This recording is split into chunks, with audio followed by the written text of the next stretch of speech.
크게 갚으리라. 내가 그들에게 원수를 갚은즉 내가 여호와인 줄을 그들이 알리라 하시니라. 아멘. 에스겔 25장 12절부터 17절까지 본문입니다. 에돔과 블레셋에 대한 원수를 내가 갚겠다. 에돔과 블레셋에 대한 원수를 내가 갚겠다라는 말씀의 제목입니다. 오늘 본문에서 여호와께서는 직접 원수를 갚으시겠다 이렇게 말씀하고 있습니다. 17절에 나와 있습니다. 17절 말씀. 분노의 잭볼로 내 원수를 그들에게 크게 갚으리라. 내가 그들에게 원수를 갚은즉 내가 여호와인 줄을 그들이 알리라 하시니라. 자, 이렇게 증거하고 있는데요. 원수를 갚으시겠다라는 말씀하고 있습니다. 원수를 갚는다라고 하는 말의 사전적 의미는 복수하다, 보복하다라는 말이죠. 어떤 행동이나 태도에 대하여 상응하는 내용으로 돌려주거나 동일하게 반응하는 것, 이것을 원수를 갚는다 또는 복수하다, 보복하다라는 의미로 사용하고 있습니다.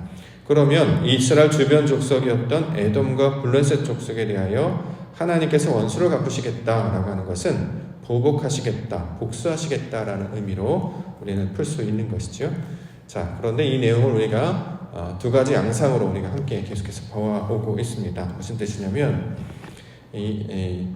지금 하나님께서 주변 족속, 이스라엘 주변에 있는 족속들을 향한 말씀을 실제적인 민족으로 보는 개념과 이것을 실제로 보는 개념이 아니라 상징으로 보는 개념입니다. 자, 먼저 우리가 실제 존재했던, 역사적으로 존재했던 족속으로 이걸 이제 해석을 하게 되면요. 에덴 족속과 블레셋 족속 사람들이 이스라엘을 괴롭혔죠. 그렇기 때문에 하나님께서 복수하시겠다, 보복하시겠다, 원수를 갚겠다라고 하는 것은 그 민족들을 쳐서 그들에게 대한 심판을 내리시겠다라는 말씀으로 해석하게 됩니다. 자, 그러면 이제 문제가 뭐냐면 이것을 이렇게 교훈을 받게 되면, 역사적 관점으로 보게 되면, 물론 하나님의 뜻을 나타내는 말이기 때문에 이것을 우리가 역사적 말씀으로도 받아야 되겠습니다. 그렇게 되면 사람들이 어떻게 해석을 하냐면 이스라엘 백성, 즉 하나님께서 선택한 백성을 괴롭히게 되는 민족들은 하나님께 벌을 받는다, 이제 이렇게 해석이 된다라는 거죠. 근데 하나님께서는 이스라엘 백성들을 사랑하실 뿐만 아니라 이방 백성들도 사랑하시죠. 왜냐하면 우리의 하나님이시기도 하지만 저들의 하나님이시기도 합니다. 믿음이 있든지 있지 아니하든지 모든 세계가 다 하나님의 창조물이고 하나님의 주권으로 다스림 바 되는 상황이기 때문에 이스라엘 백성의 하나님이시기도 하지만 믿지 않는다고 해서 그들의 하나님이 아닌 것도 아니게 됩니다. 자, 그러면 사람들이 나를 괴롭힌 자가 있으면 하나님께 벌을 받는다, 이제 이렇게 해석할 가능성이 있기 때문에 자, 이 방식에서 벗어나서 새로운 관점으로 해석을 하고자 합니다. 무슨 방식이냐면 우리가 이제 작년에 살펴봤던 진리적 관점으로 이걸 좀 살펴봐야 되는데요. 에돔과 블레셋은 우리 몸 밖에 있는 어떤 다른 민족들, 다른 족속들을 가리키는 말이 아니고 우리 안에 나타나는 이방적인 성징들을 상징적으로 주시는 말씀입니다. 그것을 에돔, 블레셋 이름으로 비유하여서 우리 가운데 묘사하여서 설명하고 있는 것이죠. 우리가 어저께 살펴봤던 것처럼 암몬, 모압, 세일이 우리 몸 밖에 있는 특정한 다른 족속을 가리키는 말이 아니라 이스라엘 마음 가운데 차지하고 있는 이방 족속의 성질들, 즉 하나님께서 기뻐하시지 않는 성질들에 관한 상징으로 그 이름들을 주었습니다. 이것들을 하나하나씩 멸하시고 끊어내심으로 말미암아 거룩하고 온전한 하나님의 백성이 되게 하시는 것이 하나님의 사역의 내용이었던 거죠. 그 관점에서 우리가 이 에돔과 블레셋도 살펴보아야 할 것입니다. 자, 즉 여기서 원수를 갚겠다라고 하는 것은 원수는 다른 족속을 향하는 말이 아니고 원수, 하나님의 마음에 하나님의 뜻에 대적하거나 대항하는 어떤 성질이나 태도를 가리키고 있는 말이죠. 우리 안에 그런 내용들이 여전히 남아있다라는 것입니다. 에돔과 같은 성질, 블레셋 족속과 같은 성질이 우리 안에 이스라엘에 그대로 남아있기 때문에 이것이 하나님께 원수가 되었습니다. 따라서 이것을 제거해 나아가시는 것이 하나님의 의도와 사역이 되는 것이죠. 우리의 마음 안에 하나님의 온전한 성품과 성분만이 자리 잡고 거룩한 하나님의 말씀과 하나님의 성분만이 차지하게 되어서 정결하고 성결한 하나님의 거룩한 백성이 되어야 되는데 자꾸 주변의 것들이 섞여 있기 때문에 이것이 우상 섬김, 다른 음란한 행위, 다른 불순종의 모습으로 나타나게 된다는 거죠. 그래서 이것들을 제거해 나가시겠다, 심판하시겠다, 원수를 갚겠다라고 하는 것이 본문의 내용일 것입니다. 그러므로 오늘은 그런 관점하에서 우리 안에 있는 하나님이 기뻐하시지 않는, 하나님을 대적하고자 하는, 하나님의 뜻에 거부하고자 하는 그런 마음을 제거하여 주시옵소서. 이것들을 끊어내고 잘라내어서 하나님 앞에 온전하고 거룩한 모습으로 정결한 백성으로 살게 하여 주시옵소서. 우리가 이렇게 바라며 말씀을 살펴보고자 합니다. 자, 첫 번째 주시는 말씀이 에돔에 관한 이야기 주고 있는데요. 13절과 14절에 나와 있습니다. 그러므로 주 여호와께서 이같이 말씀하셨느니라. 내가 내 손을 에돔 위에 펴서 사람과 짐승을 그 가운데에서 끊어 대만에서부터 황폐하게 하리니 드단까지 칼에 엎드려지리라. 내가 내 백성 이스라엘 손으로 내 원수를 에돔에게 갚으리니 그들이 내 진노와 분노를 따라 에돔에 행한즉 내가 원수를 갚음인 줄을 에돔이 알리라. 주 여호와의 말씀이니라. 자, 에돔이라고 하는 말은 에서의 후손들을 가리키고 있는 말이죠. 자, 에서와 야곱은 형제였습니다. 쌍둥이였죠. 에서가 형이었고 야곱은 동생이었습니다. 자, 야곱은 하나님께 선택받은 하나님의 백성으로 나중에 이스라엘이라는 이름으로 바뀌게 되고요. 에서는 그 땅에 있는 족속들과 연합하여서 에돔이라는 족속으로 이제 나타나게 되는 것이죠. 자, 똑같은 친척 또는 형제였음에도 불구하고 한 동생은 하나님의 족속, 하나님을 아는 백성이 되고 한 형과 한 족속은 하나님을 알지 못하는 족속으로 나아가고 있습니다. 따라서 하나님을 알지 못하는 에돔이라고 하는 족속이 이스라엘을 괴롭히며 원수처럼 행한다, 이렇게 되는 거죠. 그러면 하나님께서 원수를 갚는다, 보복한다는 것은 에돔이라고 하는 그 형제를 죽이고 그들을 멸하신다라는 뜻으로 우리가 지금까지는 그렇게 해석을 해왔는데, 그렇게 되면 우리 문 바깥에 있는 이야기가 되기 때문에 진리가 되지 못하므로 우리 안에 있는 에돔의 성질, 자, 에서의 후예가 나타난 성질을 여전히 가지고 있는 것들을 가리키고 있는 말이 되기 때문에 우리 안에 있는 에돔의 성질들을 하나님께서 원수로 갚으시겠다. 자, 이것들을 제거하고 이것들을 멸하시겠다라는 의미로 받아야 합니다. 그럼 에돔의 성질들이 어떤 것인가? 우리가 이제 그 형 에서를 생각하면 에돔의 성질이 어떤 것인지를 알 수 있습니다. 에서는 팥죽을 위해서 장자권을 내어주었죠. 하나님께로부터 받는 축복, 아버지께로 받는 그 권한을 중요하게 여기는 것보다 몸에 있는 유익을 먼저 찾았던 사람입니다. 약속을 붙잡기보다는 자신의 몸의 필요를 따르는 자들이었다라는 거죠. 그러므로 육신의 생각과 육신의 소욕을 자신의 생각과 자신의 뜻으로 붙잡고 나아가는 그 육신적인 속성을 가지고 있는 사람을 가리켜서 에돔이라고 이야기하는 것입니다. 자, 에서의 후예가 에돔이기도 한데요. 이거를 의미로 풀게 되면 에돔의 글자를 가만히 살펴보면 아담이라는 글자와 똑같습니다. 발음만 다른 것이거든요. 자, 아담, 하나님의 형상과 모양을 닮은 자가 되어야 되는데 하나님의 형상과 모양을 닮지 않고 사람의 욕망과 사람의 속성, 사람의 방법이 여전히 거기에 남아있는 상태를 에돔이라고 부른다는 거죠. 자, 그러한 성질들을 하나님께서 쳐서 물리쳐내심으로 하나님의 온전한 백성이 되게 하시는 것이 이 에돔을 치시겠다라고 하는 말씀의 뜻이 됩니다. 물론 역사적으로 우리가 살펴볼 때에도 에돔이라고 하는 족속이 실제 역사 가운데서 하나님의 심판을 당해서 사라지게 되지요. 자, 이걸 역사적으로 나타내 주실 뿐만 아니라 실제로 우리 이 이야기를 듣는 자들이 우리 안에 남아있는 그 육신적인 속성들을 제거함으로 말미암아 온전하고 완전한 하나님의 거룩한 백성이 되게 하시는 뜻을 가르쳐주고 있습니다. 우리가 이제 주일날 말씀을 살펴본다고 하면 과부에게 한 청년이 있었죠. 아들이 있었습니다. 근데 그 아들이 죽었어요. 예수님께서 그를 다시 일으켜 세워내십니다.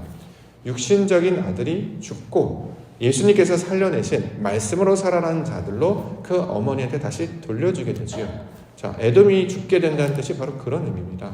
나의 육신이 죽고 내가 죽고 하나님의 말씀으로 말미암아 새롭게 살아나가게 되는 것. 자, 이것을 에돔을 심판하는 내용으로 설명하고 있습니다. 그래야 이게 나에게 적용되는 말씀이 되고 있는 것이죠.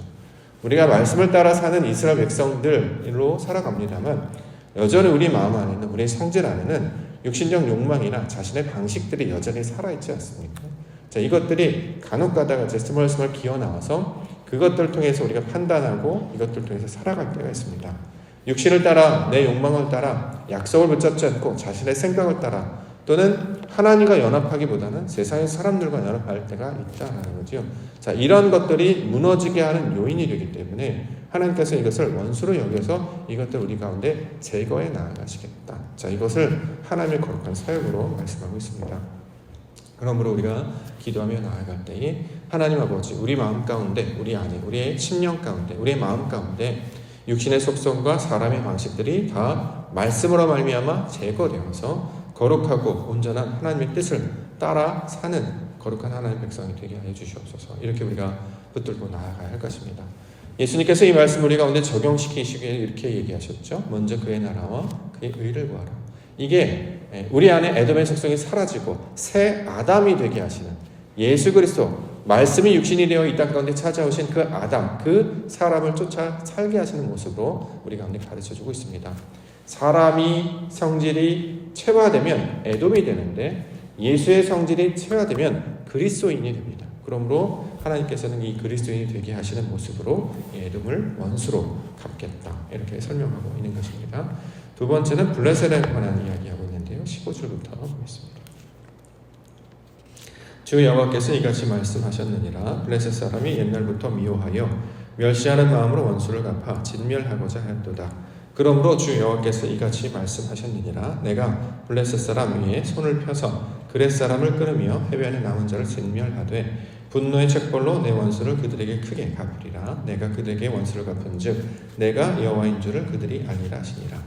자, 블레셋, 우리가 보통 영어로는 팔레스타인 이렇게 부르기도 하죠. 저쪽 실제로 블레셋 족속이 이 다윗 시대 때 함께 있으면서 이스라엘 백성들 공격하고 또 그 어려움을 당하게 했습니다. 자, 근데 이것을 이제 실제 이 땅에 있는 족속으로 보면 이제 블레셋 족속. 그래서 지금도 그 우리 중동 땅에 보면 팔레스타인 족속들이 남아 있죠. 그래서 이스라엘 그 백성 그 나라가 가끔 간혹가다가 공격하거나 폭격해서 많은 피해를 보게 되는 일들 가끔씩 접하게 되는데요. 이 블레셋이라고 하는 이야기를 우리에게 들려주시는 것은 무슨 뜻이냐면 의미로 이걸 이해를 해야 된다는 거죠. 블레셋은 무슨 뜻이냐면 하나님께서 원하시는 열매가 맺혀짐으로 말미암아 형상을 이루는 것, 이걸 이제 가리키고 있습니다. 자, 이스라엘이 하나님의 말씀과 뜻으로 살아가야 돼요. 근데 블레셋 같은 성질들이 남아있다는 거죠. 이것을 제거해 나아가는 거예요. 하나님께서 원치 않으시는 모습, 아버지께서 아버지의 뜻과 대적하는 이러한 모습과 뜻을 우리 마음 가운데 거두어내므로 말미암아 온전하고 완전하게 하시는 하나님의 뜻이 나타나 있는 것입니다. 다시 말해 하나님의 뜻으로 열매를 맺어야 되는데 하나님의 뜻으로 열매를 맺지 못하고 다른 것들로 자꾸 열매를 맺으려고 하는 것, 이것을 블레셋 이렇게 지금 표현하고 있는 것입니다. 자, 이것을 하나님께서 원수로 여기셔서 제거해 나가시겠다는 거죠. 그러면 블레셋을 통해서 말씀하시는 특징은 무엇이냐면 우리가 사무엘상 6장에 보면 블레셋 족속들이 어떤 행동들을 하는지를 거기서 설명하고 있는데요. 대표적으로는 이제 우상들을 섬기는 것 가지고 있는데 그 대표적인 우상이 뭐냐면 자신의 뜻으로 모든 것들을 조작하려고 하는 뜻이 이 블레셋 족속들의 특징입니다. 언약궤를 얻어온 다음에 그것을 그 멍에를 매지하는 암소 2마리를 이렇게 수레에다 메고 자 베세메스로 이렇게 쭉 보내지요. 자, 쭉 보내요. 멍에를 메어보지 못했던 전나는 암소이기 때문에 그들은 동물적 본성을 따를 수밖에 없습니다. 무언가를 송아지를 메어주면 막 거부하겠죠. 그러면 언약궤가 흔들리지 않겠습니까?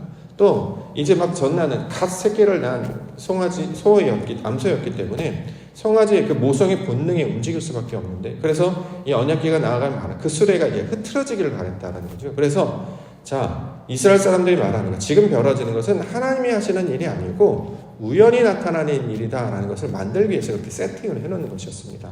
근데 신기하게도 그 수레가 치우치지 않았어요.